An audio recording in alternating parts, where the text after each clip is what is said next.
It is the world's fastest growing faith.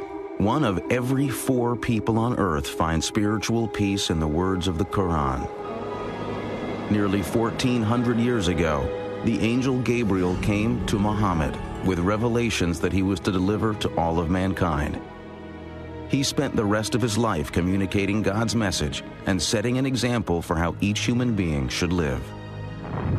Today, many Americans associate Islam with images of violence and hatred. But such scenes are the work of a few suicidal fanatics. Their actions directly contradict the teachings of Muhammad and cloud the memory of a man who long ago brought a new message of hope and serenity. It is not possible to conclude that the Prophet is a man of hate. The Prophet of Islam is without doubt the most misunderstood major aspect of the Islamic religion. Who was this man who founded Islam and brought spiritual comfort to so many? Muhammad is often thought to be worshipped as Jesus is worshipped by Christians. This is absolutely and categorically not the case. He was an ordinary human being with the same emotions, the same fears, the same insecurities that we live with. Today, Muhammad's words of tolerance and peace offer many the same guidance as they have for centuries. God's messenger, the Prophet Muhammad.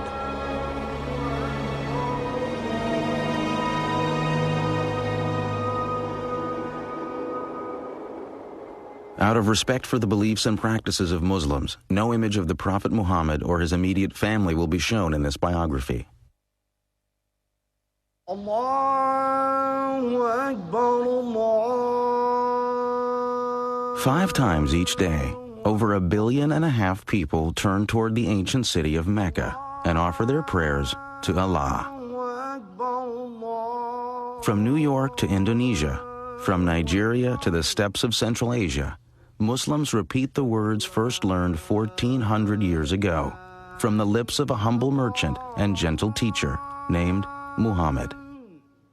There was a time when he was very poor and he had only one blanket and he needed it, but there was a cat sleeping on the blanket. So he tore that part out, which was under the cat, because he did not want to disturb the cat, and he took the rest of the blanket and went away. The life of Muhammad ibn Abdullah began in 570 of the Common Era. He was born in Mecca, a thriving trading community in the land that is today Saudi Arabia. No one could have known that the life of this child would become the foundation of a religion that would one day change history. At the time of Muhammad's birth, Arabia was a harsh, barren land, broken only by the occasional oasis.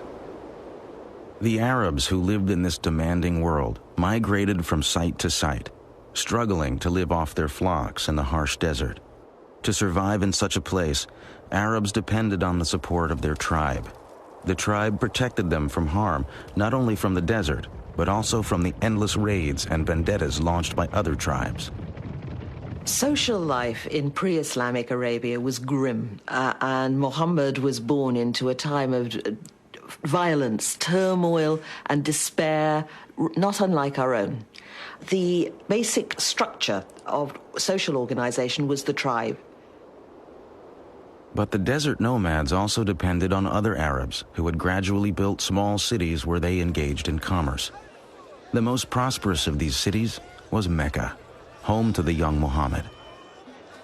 Muhammad was a member of a tribe called the Quraysh, who had left the nomadic life and become prosperous as caravan traders. Muhammad had been raised an orphan. By the time he was 8, he was under the care of an uncle who was head of one clan of the Quraysh tribe. As the primary tribe of Mecca, the Quraysh were also the keepers of the Arabs' holiest religious shrine, the Kaaba. Although a deity known as Allah was recognized, many other gods and goddesses were also worshipped at the ancient Kaaba. Arabs prayed to over 300 idols that stood in and around the sacred cube-shaped structure. It had a very important social and political consequence because it was a holy place and all violence was forbidden in a 30-mile radius around the Kaaba. Trading had brought wealth to Mecca, But jealousy and constant feuds were breaking down the old tribal system. The rich were ignoring the poor. Some felt that the old Arab religion needed change. Jews and Christians had had their prophets of reform. Just as Moses and Jesus had provided inspiration and renewal, many in Mecca now longed for a new spiritual revitalization. Muhammad had become a caravan manager in his native city, leading trading trips as far away as the land that is today Syria. But he was also aware that the old values of charity and community were breaking down in Mecca. Muhammad was deeply respectful of the religion of his ancestors. He was a frequent visitor to the Kaaba and attempted to lead a life of fairness and respect for all. We don't have lots and lots of information about the Prophet Muhammad before he was called to be a prophet, but that information which the tradition has passed down indicates somebody who was, on the one hand, very good at what he did, a caravan manager. His nickname, among other things, was Al-Amin, the trustworthy person. He was very soon known as the righteous one because he was known for being a fair kind of man, a man who was concerned with social issues. As well as somebody who was efficient. He was seen as somebody who had strong leadership qualities. He was good-looking. He had a piercing eyes that seemed to go into people's souls, a smile. He sometimes looked sad, and a very sort of distinctive way of walking. In the year 595, Muhammad was hired by a wealthy woman of Mecca named Khadijah to organize and guide a caravan for her. He accepted and returned with a handsome profit. The trip would begin a new life for Muhammad and Khadijah. He was an international business executive whose boss was a woman, and he was obviously very eligible, and she proposed to him directly. Khadija, in many ways, is an interesting historical figure. She's a self-made woman who decided to propose to Muhammad, who was not a prophet at that time. He was, reports say, 15 years her junior. They apparently had a very loving relationship. Muhammad and Khadijah had 5 daughters. Muhammad was an adoring father, and throughout his life displayed affection for all children. Although the clan headed by his uncle had little prestige among the Quraysh, Muhammad's reputation in Mecca continued to grow. He was known for his kindness to slaves, his charity to the poor, and his fairness in dealing with all. Each year during Ramadan, the 9th month of the lunar year, Muhammad sought out the mountains surrounding Mecca as a place where he could refresh himself in solitude and prayer. In the year 610, at the age of 40, the humble business manager and family man took himself on one of these retreats to a mountain cave.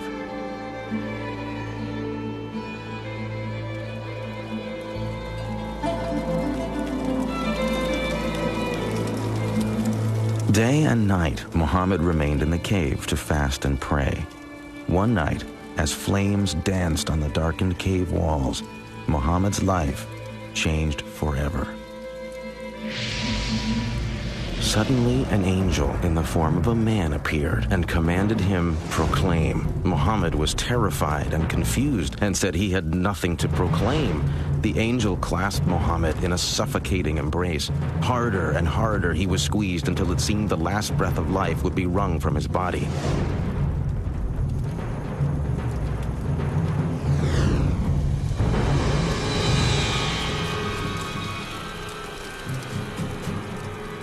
Proclaim in the name of thy Lord who created man from a clot of blood. Proclaim, and thy Lord is most bountiful. Muhammad was terrified and ran from the cave. He was sure something awful was happening to him, but as he scrambled over the mountainside, the angel returned and spoke again. O Muhammad, thou art the messenger of God, and I am Gabriel. He was terrified. I think any of us would be if we suddenly started receiving voices and seeing visions of angels. The traditions about the life of the prophet present him as coming back from this experience profoundly shaken. Petrified with fear from a mystical experience he did not comprehend, Muhammad rushed to Khadijah. And she held him in her arms and said, you know, my dear, you know, these things are from God.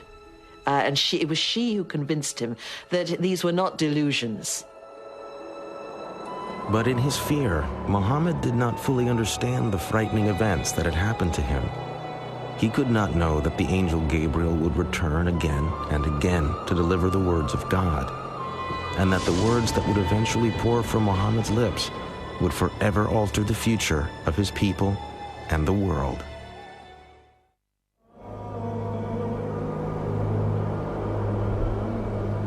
In the year 610, a 40-year-old Arab businessman with a wife and a family had been suddenly visited by an angel and commanded to become God's messenger. Slowly, Muhammad ibn Abdullah began to accept that God wished him to speak to his people as Moses and Christ had carried God's word in another time. Several revelations followed the first, but Muhammad was confused and struggled to understand precisely what message God wanted him to carry. Then, suddenly, the revelations stopped. Muhammad waited in darkness. He thought perhaps God had abandoned him. Perhaps he hadn't been worthy. He did not know whether that was the end of the communication with God, and what was he supposed to do based on that limited communication. What had he done to offend heaven and the angel who had spoken to him? How could he be a messenger if he had no message? But as he sunk to the depths of despair, the silence was broken by another revelation. By the morning brightness and by the stillness of the night, thy Lord hath not forsaken thee, nor is he displeased with thee. What is to follow is better than what has preceded, and soon thou wilt be granted that which will please thee. It was now clear to Muhammad that he had not misunderstood the first revelations. He had indeed been called to tell the world there must be no other gods but the one God, Allah. As more revelations came, the words were etched into Muhammad's memory. As he recited them, they were written down and became the Quran, God's holy book.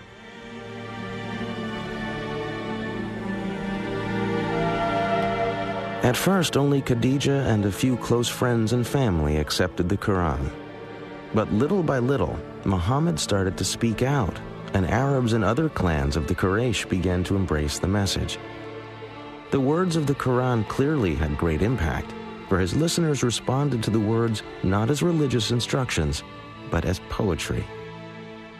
Before the rise of Islam, the Arabs did not have great architecture, they did not have great art of textile, or practically no calligraphy, but that very great poetry, oral poetry. That was the supreme art. And so what had developed at that time was a culture in which poetry played the role perhaps of television programs, maybe soap operas, even more in our modern culture. In towns and cities or in simple Bedouin camps in the desert, those Arabs who could perform poetry and music had enormous status. Now, as Muhammad chanted the verses of the Quran, the words became music as he touched a deeply spiritual nerve in his listeners. Many stepped forward to embrace Islam and its message, but for Muhammad, they were not accepting something new, simply returning to an old religion. In many ways, the prophet was calling people back to the one true faith, to the faith of Abraham, and back to the one true God, not to a new God, but it was to the one true God whose revelation had gone to Adam, Abraham, Moses, and Jesus. And therefore, Muhammad, in every sense of the term, is a reformer. So far, Muhammad had avoided any mention of the idols that stood in and around the Kaaba. Now he announced that the Quraysh would have to stop worshiping all other gods. He demanded a radical new expression of faith. The words began. He is Allah, the one and only. Allah, the eternal, absolute. He begetteth not, nor is he begotten. And there is none like unto him. There could be no greater loyalty than to God. Not to any tribal deity, not to some traditional idol, not even to the tribe. This mild-mannered merchant was now demanding Arabs forsake the gods of their ancestors. Their real identity was rooted in their family and clan and kin connections, because it was that gave them a position in the world. When Muhammad comes with a new set of religious ideas, or is trying to renew a set of religious ideas focused on monotheism, people whose ancestors had been pagans said, what's happened to our grandfathers, our great-grandfathers? And Muhammad had to say, well, they're burning in hell because they didn't believe in one God. This new commandment was to be called Islam, meaning an act of surrender to God's will. For some, initially, they could simply dismiss the prophet, since this was so out of whack with the society, as somebody who was out of his mind, as somebody who was deluded. But as he began to develop this seminal community, and as the prophet, given his conviction, was so public in preaching this message, then more and more of this was taken by the Quraysh establishment as a direct threat. The new message of Islam now ripped the fabric of the Quraysh community. Soon, like Jesus before him, Muhammad's ministry was turning father against son, family against family. The establishment certainly feared that a man who claimed to be receiving special messages from Allah, the high god of the Arabian pantheon, would soon demand greater political powers. The most powerful Quraysh leaders turned on Muhammad and his followers. Muslims were tortured. Some were whipped, others staked for days in the fierce Arabian sun. Muhammad himself endured the fury of his neighbors, who hurled dirt and insults at him in the streets. For 2 years, Quraysh leaders placed a ban on intermarriage and trade with any followers of Islam. No one was allowed to sell them food. The agony of this period increased when Khadija died in 619. When his uncle died not long after, he lost his protector, and it became clear that Muhammad's life was in real danger. His wife is dead, his uncle is dead. Although he has followers, many of them are being tortured, imprisoned, persecuted. He is powerless to help many of those that he loves, and many of those that have believed in him. It is in this devastating time, as Muhammad came to the end of his resources, that he had his greatest mystical experience. On a night in 620, Muhammad was again awakened by the angel Gabriel. The angel presented him with a winged horse-like creature that flew the prophet through the night sky to Jerusalem. There he was greeted by Abraham, Moses, Jesus, and all the other prophets. At last, the creature took him higher and higher beyond earthly space and time. Muhammad departed his physical body, and his spirit at last stood at the summit of the universe. His celestial journey to Jerusalem suggested to Muhammad that he was entering into a new phase of his service to God and Islam. He now also understood that he could no longer remain in Mecca.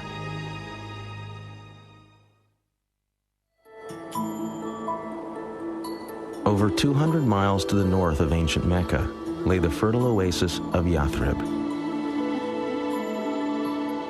It was a lush island of green amidst harsh volcanic mountains and untillable desert soil. Its sweet water and abundant crops of grain and dates made for a comfortable life. But Yathrib was troubled. The tribes who lived in this beautiful place were locked in a deadly state of rivalry. Crammed together in this small oasis, the tribes were caught up in a continuing pattern of warfare and violence. Something was needed to break the pattern. In the same year he had made his mystical night flight to Jerusalem, Muhammad met 6 pilgrims from Yathrib, making the annual pilgrimage, or Hajj, to the Kaaba in Mecca. He told the men of his mission and recited the verses from the Quran. The men were immediately moved by Muhammad's message, but they also saw in the Prophet someone who could mediate the stalemate of violence in Yathrib. They made him an offer. The citizens of Yathrib would submit to Allah. In exchange, Muhammad would become their leader. Muhammad was invited to a community that was in many ways divided and in disarray. And they basically invited him, saying that they needed a strong leader to come in and to organize and lead that community. Muhammad saw a chance to expand Islam in Yathrib. He also saw a haven that would protect him and his followers from persecution. He urged all Muslims to pack their things and leave Mecca for a new life. It was a dangerous undertaking, but the Muslims were willing to take their chances. Muhammad and his closest disciples stayed behind until most of his followers had left Mecca. Quraysh leaders soon realized that once Muhammad left, he would be beyond their control and would become a leader of their rivals and possible enemies. The choice was made. Muhammad must die before he reached the new land. So that no one clan would have to bear responsibility, it was decided that one member of each would plunge a sword into Muhammad at the same time. The men frantically searched Mecca, but Muhammad had been warned of the threat and had made his escape. The following morning, horsemen pursued Muhammad and at last followed his trail to the entrance of a cave. Muhammad and a disciple were hiding inside. But Muslim tradition says the Quraysh assassins found a pigeon nesting at the cave's mouth and the entrance covered with a spider web. The Quraysh concluded no one could be inside. Allah had protected his prophet. The flight from Mecca in 622 is known to Muslims as the Hijrah. No event has greater importance in the culture of Islam. It became the start of the Muslim calendar. It was because it was the start of the establishment of the Muslim community. So that unlike the Gregorian calendar that starts with the birth date of Christ, the Muslim calendar, or the Islamic calendar, which is based on the lunar calendar, is one that is based on this concept of community. When Muhammad arrived in Yathrib, people rushed to meet him and all wanted the honor of having him stay in their house. Instead, Muhammad allowed his favorite camel, Qaswa, to wander unguided through the town. When at last Qaswa stopped and fell to her knees, Muhammad declared that was the spot where he would live. He ordered work to begin on a house and the first mosque. Henceforth, Yathrib would be called Medina, a name simply meaning the city. But the greatest change would be in the very nature of the community itself. Muhammad's visions brought new words to unite both his own followers from Mecca and the people of Medina. The Quran now had a new verse. Those who believed and made the hijrah, and those who gave their homes and helped, these are the protectors of one another. What he began to create in Medina was something that was absolutely unheard of and novel in Arabia. It was a community bound together by an ideal, by a shared ideology, by a shared religion, not by blood. He was creating, as it were, a super tribe where people were not related to one another, but they were related to one another in faith and by agreement. If you think about 7th century Arabia being based on tribal kinship, the idea of a community based on a faith that anyone could join, slave, woman, man, rich, poor, dark, light, was revolutionary, and of course, very menacing for some. To further unite the Muslim peoples, Muhammad ended his mourning for Khadijah and began to take new wives. In all, he would marry 11 women from many different tribes and clans. About 7 months after the Muslims arrived in Medina, the first mosque was completed. It contained a large courtyard for saying prayers. Several methods were considered for calling Muslims to prayer. A ram's horn, like the Jews, a bell, like the Christians. Finally, it was decided that only a human voice was needed to proclaim the call to prayer that Muhammad taught his people. A young man was selected to make the call, and for the first time, Muslims heard the words that still echo from mosques around the world, beckoning all to come to God. Allahu Akbar, Allahu Akbar. I bear witness that there is no God but Allah. I bear witness that Muhammad is the apostle of God. Come to prayer. Come to prayer. Muhammad had believed he was calling the faithful back to a religion Arabs shared with Judaism and Christianity.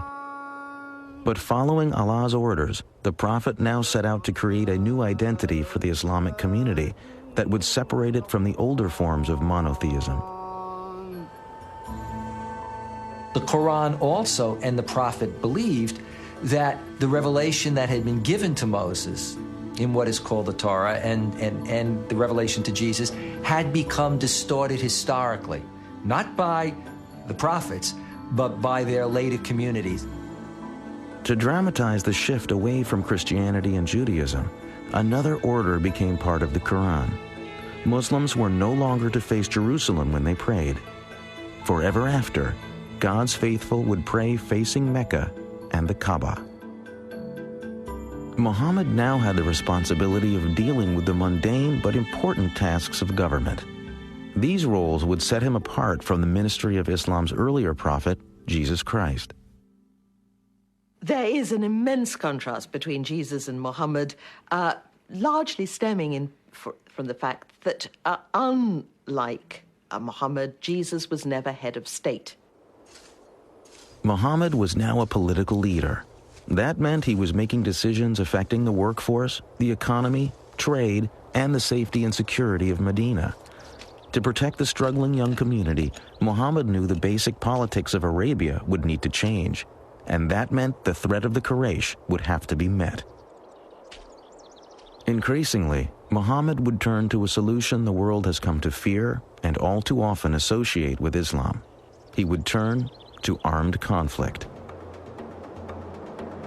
Since the days in Mecca, God's revelations had called for Muslims to prepare themselves to struggle to build a moral and righteous life. The Arabic word for this moral struggle is jihad. Jihad would soon be needed if the Muslim community was to survive. For when the Prophet and his followers had left Mecca, it was clear to all that a day would come when they would have to defend their beliefs in battle. Now that day was fast approaching. Out of respect for the beliefs and practices of Muslims, no image of the Prophet Muhammad or his immediate family will be shown in this biography. Although the religious foundation of Islam included Jesus' message of peace, it had also taken on the Jewish tradition of justice. The Quran's verses that flowed from Muhammad's mouth were now beginning to include a message justifying armed defense of the community.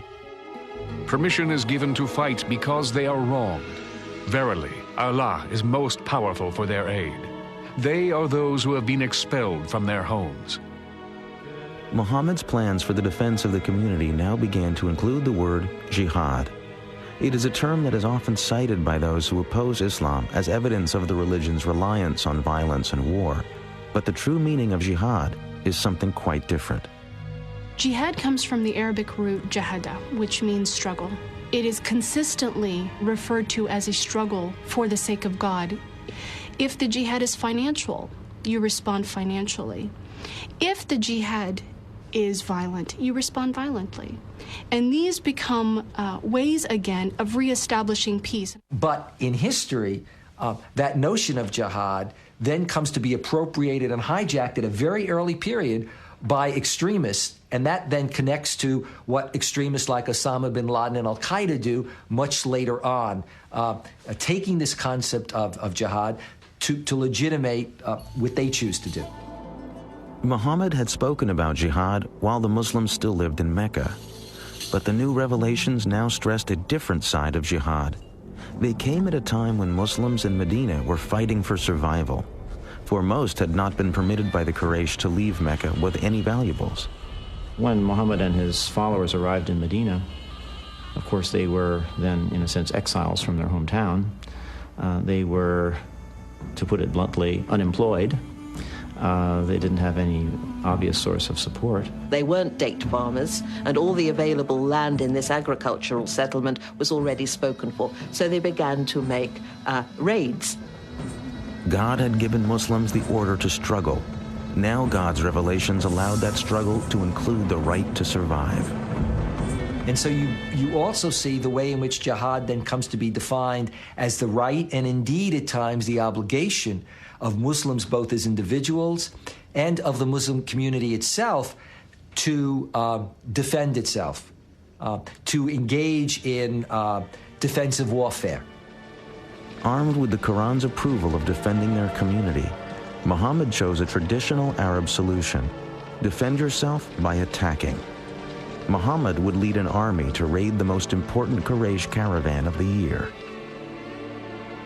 Muhammad's plan was to intercept the caravan as it approached the wells of Badr near the Red Sea. But before his forces got to the wells, word of the Muslim army reached Mecca. Quraysh leaders were outraged that Muhammad would attempt to capture their caravan. 1,000 men marched out of Mecca to meet the Muslim army. Muhammad now knew the Quraysh would force him to fight. The night before the battle, the Prophet had no idea if his men were willing to die in what had now become war. But after listening to stirring speeches, his followers vowed to offer their lives for Islam.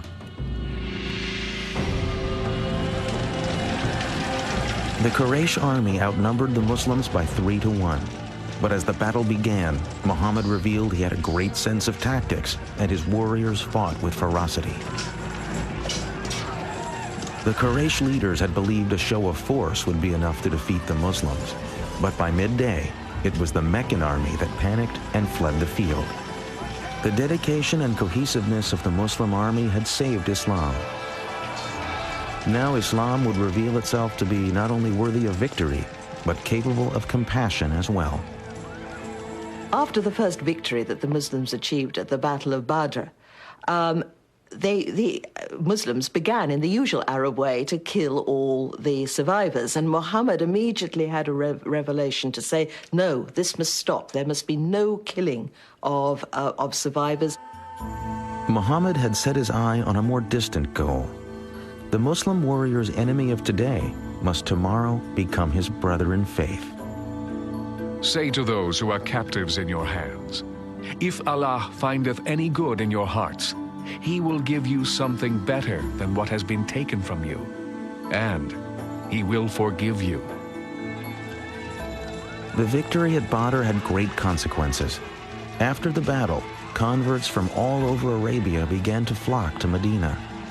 Like the Muslims, these converts saw the victory as a sign of God's salvation and protection, similar to God's parting of the Red Sea for the Israelites. The Battle of Badr has enormous significance to the Muslim community, and I think that was the first political act that was successful, which cemented the vision or the dream that Islam could establish a community. Islam could become a civilization. For 3 more years, the Quraysh army would try and destroy the Muslim community. They would win some battles, but always Muhammad and his followers struggled and survived as their numbers continued to grow. As the Meccan army struggled home after a final unsuccessful battle, their leader was at last forced to admit, every man of sense now knows Muhammad has not lied. Medina and the Muslim community were finally safe from attack. The Prophet was now poised for the final step in the pursuit of his destiny. That step would be his return to the holy city of Mecca.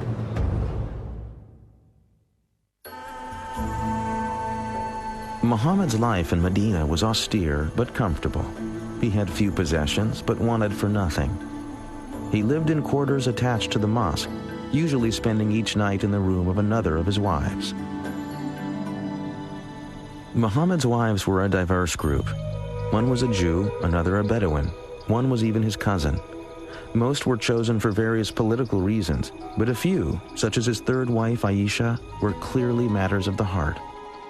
Muhammad now told his followers that revelations from God said each man was permitted to take no more than 4 wives, and the husband was required to treat them all as equals. Marry women of your choice, 2, 3, or 4. But if you fear that you will not be able to maintain justice between your wives, then marry only one. The modern world has frequently come to view Islam as male-oriented at best and misogynistic at worst. But in truth, Muhammad's teachings brought women new rights that would not be achieved in the Christian world for centuries. The first was the right to life. The Quran forbade the practice of female infanticide, which had been common in early Arabia. Women were also given the right to an education, to be duly educated as men were, to inherit, which meant that they could buy and sell property, which again would mean that they would have to undertake business transactions. The custom of Muslim women wearing veils is mistakenly pointed to as another indication of Islam's prejudice against women. The emancipation of women was a project that was very dear to the Prophet's heart. There is nothing in the Quran about all women having to be veiled or secluded in a separate part of the house. This is a practice that the Muslims picked up 3 or 4 generations after the death of the Prophet. I feel that being a contemporary educated woman is far more in line with what the Prophet would have aspired for a woman than what we've seen maybe throughout recent Islamic history. Muhammad had achieved enormous success. His followers had grown in less than 20 years from a handful to thousands of converts. But he could not complete his mission so long as the holy site of the Kaaba remained home to idols. In January of the year 630, Muhammad set out for Mecca at the head of an army of 10,000. As the Muslims approached the holy city, Meccan people made no attempt to resist. It was clear that the old gods of the Quraysh were powerless in the face of Islam. The Prophet had no desire for blood.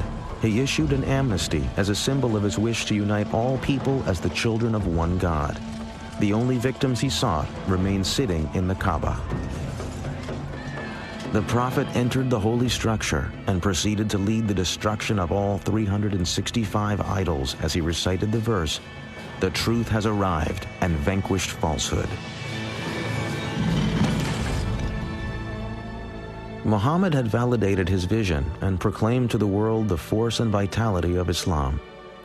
By the time of his death, June 632, the Prophet had brought peace to Arabia. He had transformed a religion of many gods into a powerful monotheism based on a moral and ethical guide for daily living. But Muhammad's death was actually the birth of the great age of Islam. Within 100 years, the words of the Prophet spread from Arabia to the world. As Arab culture mixed with Greek and Byzantine learning, an era of Islamic enlightenment brought enormous advances in mathematics, astronomy, medicine, literature, and architecture. Who would have thought today, let alone then, that a man who is described as born an orphan into a divided Arabian society, illiterate, a caravan manager, would create a religious tradition that within 100 years of his death, its physical presence would spill out of Arabia, go all the way to North Africa and all the way over to India. And he always warned his followers not to make him into a Jesus, not ever to say that he was divine. He was just an ordinary man, he said. The fact that he led what we might call a normal life, I think, makes him very appealing to many Muslims, to most Muslims perhaps. That he married, that he had children. These are all things, I think, that make him very approachable as a model for people. So many centuries after it ended, Muhammad's life remains the foundation of the faith he founded. Today, it is the fastest growing religion on earth. As these worshippers respond to the ancient call for prayer, each looks to the Prophet's example to provide peace and serenity in their daily lives. The ancient Kaaba remains in Mecca, and millions of pilgrims arrive each year to retrace the footsteps of the Prophet. The site of Muhammad's ascension on his winged creature to meet God is today the Mosque of the Dome of the Rock in Jerusalem. Muhammad's gateway to heaven has tragically become the focus of enmity and hatred between two peoples who trace their ancestry to the same beginnings. Some Muslims who partake of violence use the words of a compassionate man to legitimize their acts of cruelty and hatred. They cite verses of the Quran as inspiration for their monstrous ambitions. Since September the 11th, we've heard Osama bin Laden reciting some really blood-curdling verses from the Quran. But what bin Laden fails to do is to mention or recite the verses that in every case succeed these ferocious verses, which say, "But forgiveness is better." If one wants to take one part of the story, one of the chapters, and develop a conception of the Prophet upon that single chapter, well, of course it's going to be very distorted, and the Prophet is going to be understood as a man of violence and a man of hate. When people commit violence and injustice in the name of Islam, they are committing violence and injustice against Muhammad and God. For peace to come to a troubled world, Muslim and non-Muslim alike will have to find a source of trust and acceptance of their common goals. One such source could be a better understanding of the life of Muhammad. Cleansed of the selfish motives that some terrorists wish to give them, the words of the Prophet remain to offer hope and optimism to a troubled world. Whosoever killeth a human being, it shall be as if he had killed all mankind.